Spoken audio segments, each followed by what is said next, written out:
Hi, Joe LaPresti here with our latest market and economic insight for Friday, July 15th. I want to discuss a change to our market model this week. Before we get there, I'd like to just explain a little bit, take a step back, and understand where we've come from so far, say in the last several months, to where we are today to kind of put in perspective the change in the model that has developed recently. So we designed a market model to help us identify primary market cycles and the potential turning points. The model triggers global buy signals and global sell signals to help keep us in line with the market trends. The objective is for us to position your portfolio for wealth accumulation when the trends and cycles are positive, but to switch focus to wealth preservation when the trend is negative. 85% of the time, the market model is positive, and we're focused on wealth accumulation. Approximately 15% of the time, it's negative. And one of those sell signals occurred April 22nd of this year. At that point, we moved to maximum defense to eliminate risk in portfolios to protect from the downside. We think of it as our tornado warning system. When the siren goes off, we head to shelter to ride out the storm. The storm may pass quickly and we get an all clear signal, or a tornado may hit, in which case we're protected. So earlier this year, we got the all-out signal to move to maximum defense. Now, prior to that, there was a tactical signal, a tactical sell signal. So in addition to the global signals, the model also has tactical buy and sell signals. Tactical sell signals tell us that during a bull market that the level has reached an unsustainable level and the market should correct back down. Think of it as more of a shorter term type of decline. So when there was a tactical sell signal last year, we began to reduce risk and decrease the amount of capital invested. Then when the model moved to the global sell signal, April 22nd, we moved to eliminate risk and move the rest of the capital out of the market.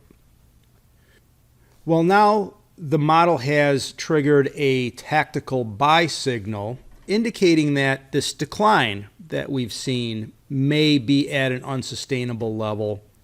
Now, that doesn't necessarily mean a bottom has to be in place, just like a tactical sell doesn't necessarily mean that a top is in place.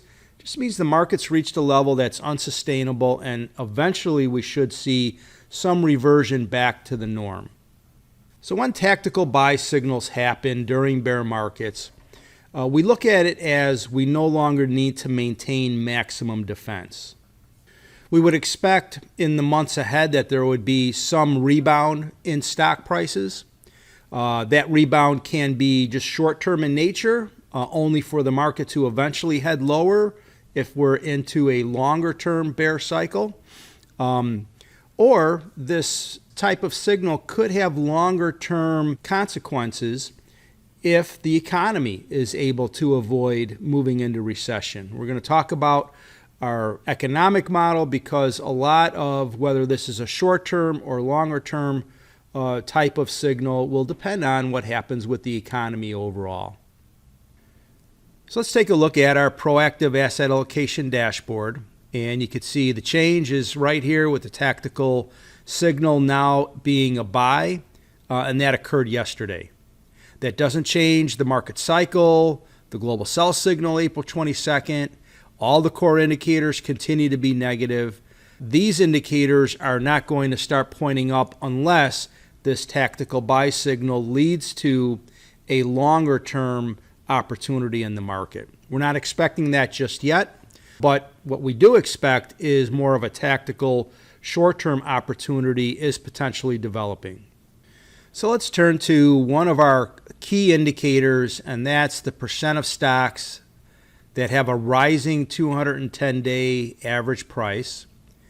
And you can see that we finally hit that low risk zone here at 26%.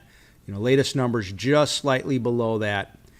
That's the level that we look for to indicate that the decline is reaching a level where it's also becoming unsustainable. Doesn't mean it has to stop there. It could go a little lower before eventually rebounding. But you'll see that this green line oftentimes serves as a place in which a downtrend tends to run its course and eventually a new uptrend develops. Now, I would point out that there's a big difference in how this indicator reacts and how the market itself will as well if we're in a recession or if we're not in or going into a recession. When we get market declines without a recession, we talk about this repeatedly, and it's important, so we're going to run the risk of being repetitive. When we get market declines without a recession, this line serves as a very good time to step in and buy, not just for a short-term rebound, but potentially many months or years. In other words, the next up leg in a bull cycle type of rebound. However, when there are recessions like there was during COVID and in 2008, this indicator could go much deeper before finally putting in its ultimate low. Okay, so in a minute, we're going to look at some of the economic models and statistics to try to get a handle on are we or are we not moving into recession. However, I will say that even in times when we are moving into recession, let's take 2008 for example, you could see the first time that this chart hit the low risk level was in March of '08, and it staged a pretty substantial rebound that lasted a few months before the next leg down. So even during longer bear markets that are driven by recessions, which we know are longer and deeper than bear markets that are not coupled with recessions, oftentimes there are still tactical opportunities that could be short-term in nature, and that's an opportunity to make progress during what is otherwise a longer, drawn-out bear market. So this may be one of those times, or if, again, a recession is avoided, this could potentially be setting up a longer-term opportunity. So obviously we'll have to wait and see and gauge how the economy overall develops. In addition to the 210-day chart indicating a low-risk level to begin to deploy new capital into the market at a lower risk point, we also have seen our tactical indicators, the 10-week chart, and overbought, oversold in the last, say, 2 to 4 weeks, have also hit their respective low risk and oversold levels. Let's take a look. So this is the 10-week chart. You can see we're currently at 26.5%. It previously did dip down below 20%, well beneath that low risk zone. So this chart is useful in a similar way as the 210-day chart, just as a different measure. And you can see that we're at the lower end of the zone. Now, that doesn't necessarily mean it's going to immediately start shooting up. But the way we use a chart like this is when it's up here, which, we're going back a solid year and a half ago, the last time it was in the high risk zone. That's when the tactical sell signals hit. So this is a high risk time to add new money to the market. This is a low risk time. Doesn't mean it's going to immediately turn into a profitable investment, but it means that over time, buying at this level should, on a more short or intermediate time frame, be a good time to enter the market and put capital to work at a lower risk level. And this is our overbought, oversold indicator. You can see that stocks are about 4.5% below the bull trend average before today. It was a pretty good rally in the market today, though, so that's going to bring it up a bit. And you can see how the global stock index traded right in line with the channel. So this is the channel that we expect the market to trade in while we're in a bear cycle. You could see going back about a month ago that we did hit the oversold area, just barely, and we had a bit of a rally. We recently came back down, essentially testing the low. So this indicator also has reached its oversold level so far during this bear cycle, and that could lead to a shorter term opportunity to capture some gains during an uptrend in the market. Also want to look at one other indicator that we use for more tactical short-term assessment of market risk and levels and opportunities, and that's a high-low index. And you can see that the high-low index, similar to the other tactical indicators, also has reached its low-risk zone, has really been there for the last few months with some short exceptions.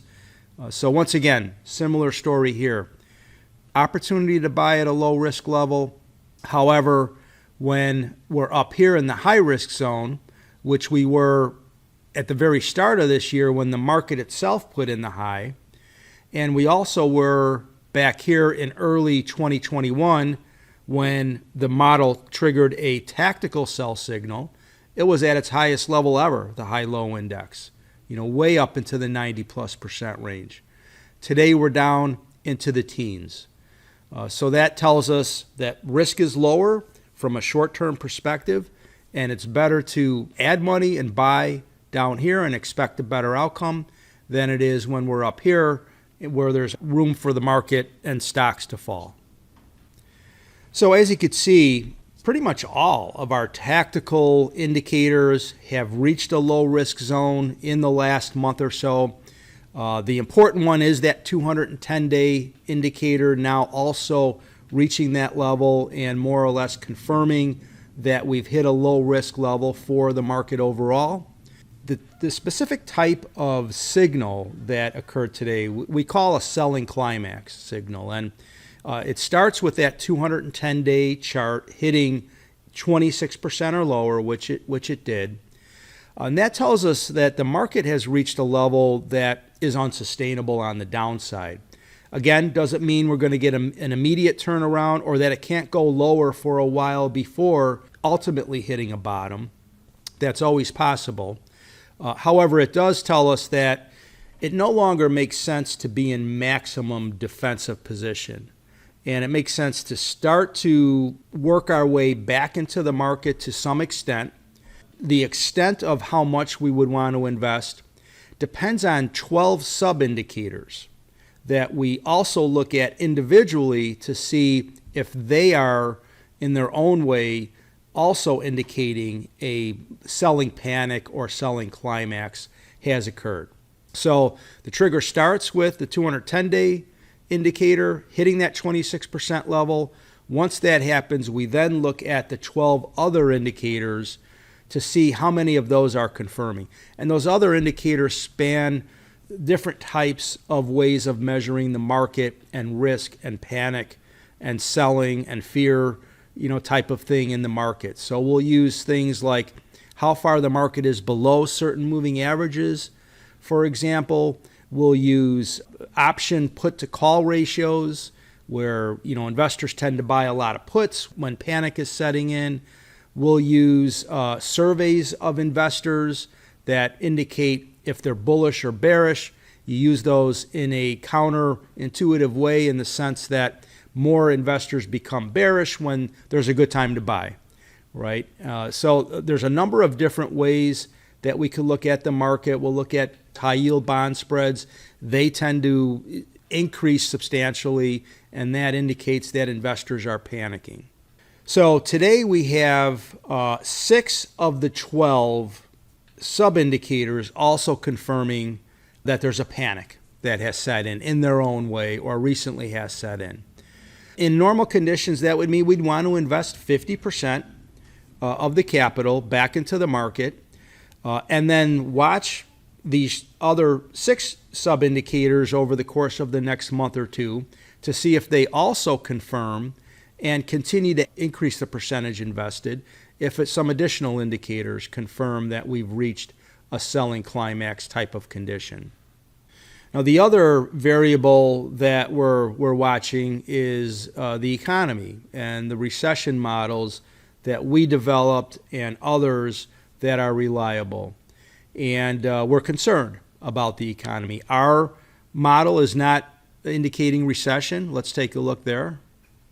So you could see, no change here. We looked at this in the last update. It's going to take another couple of weeks to get all of the June data in before we could get an update for June. So this is updated through May. But while it is declining, it's well above the level that would indicate and warn of a recession. Some other similar types of models that also are reliable are mixed. Some are warning of recession, some aren't. So right now we would view the economy as inconclusive. It's possible that we'll see a recession. It's possible that we won't. Why is that important? Well, we've looked at this chart a number of times. We're going to continue to focus on it. There's a big difference in market corrections that are coupled with the recession and ones that aren't. If there's no recession, the average drop is 15%. Well, the S&P's already dropped well over 20% this year from the high to the low. If there's a recession, the drop's much bigger, 36% on average. And many of these recession-driven drops are even larger. So that's a big difference, right? The other thing is the timing. How long does it take for a correction to play out? Without a recession, it's pretty short. 100 business days, 5 months or so. Well, that's right about what this one went from its high to its low.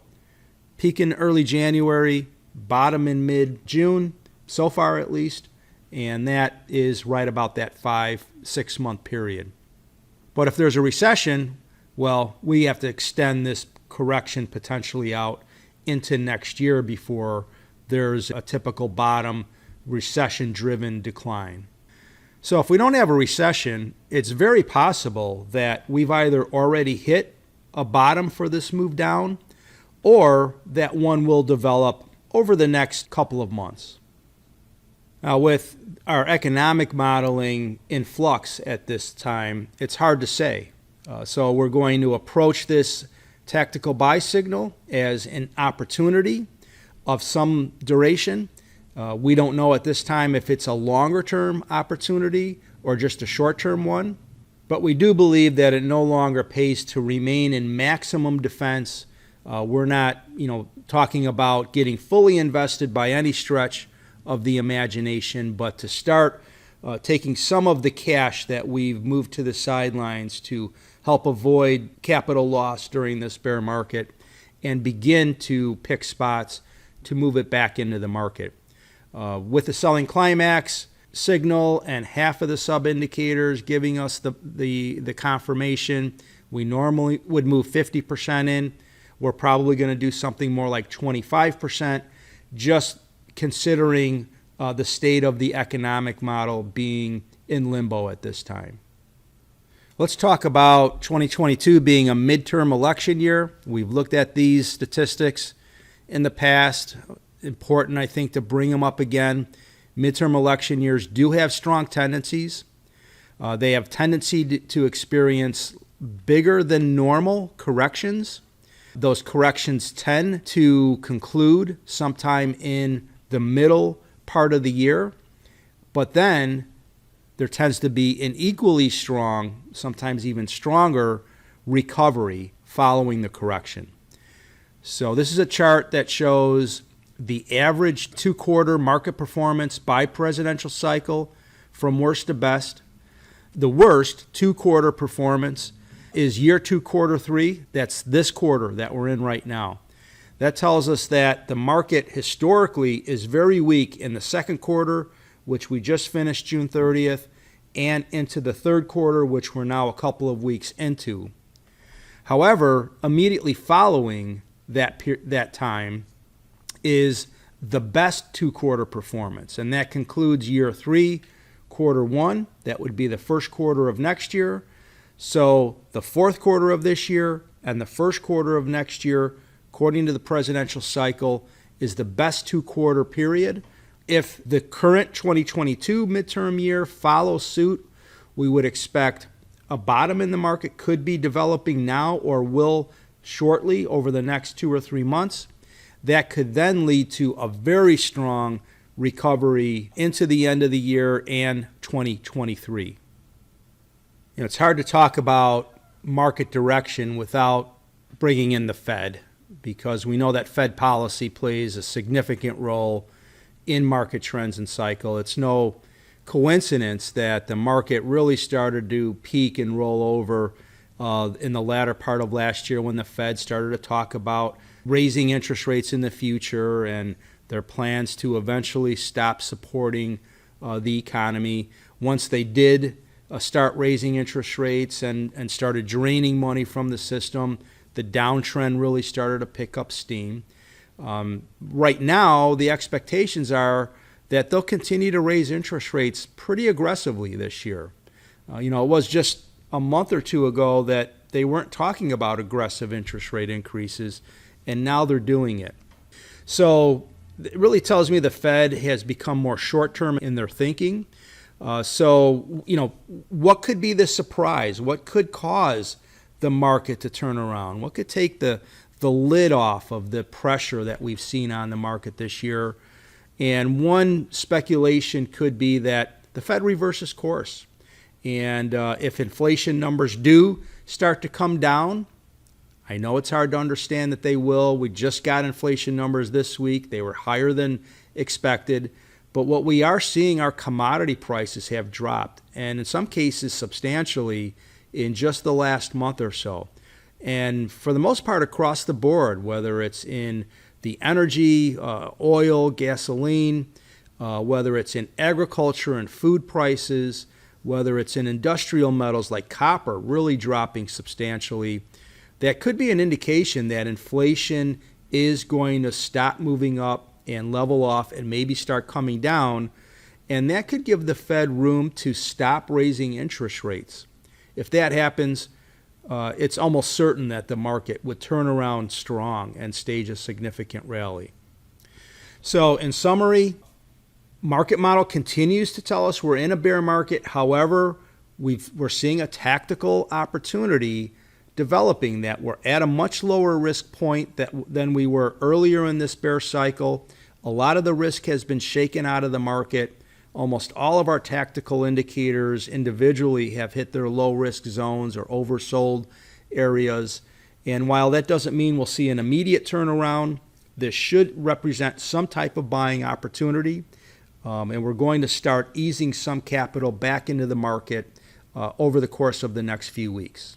Well, that's going to wrap up this update. We'll be back in 2 weeks with how everything is progressing from our viewpoint.